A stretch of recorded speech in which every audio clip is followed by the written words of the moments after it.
I've always been known historically to try to avoid conflict. Always, if even if it left meant leaving the situation and not returning for more than a few days, I would try to avoid it. Sometimes that's what you just have to do. You have to leave it alone for a little while, and then come back to it when things cool off. Things get a little too hot, and when things get really hot, things can escalate, and things can get really nasty. So I try not to get to that point, to that level. I try to just avoid it. I'd have these things it's called avoidance. There's nothing wrong with that. Some people look down on that. Oh, you can't deal with it, or you can't face it, or you can't handle it. No, sometimes the best thing to do is walk away, to avoid it, or just leave it alone. Leave it there. Leave it there until things kind of mellow out, things level off, taper off, taper.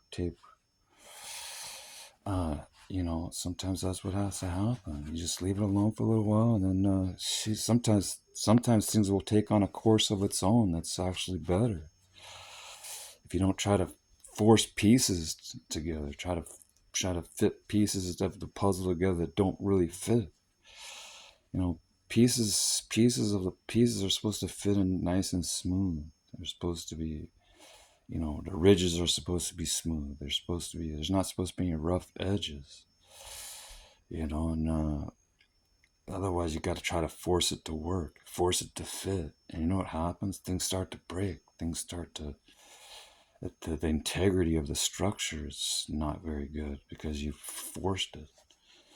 It takes delicacy, it takes finesse, it takes softness, gentleness. It takes, someone with a mildly tempered individual.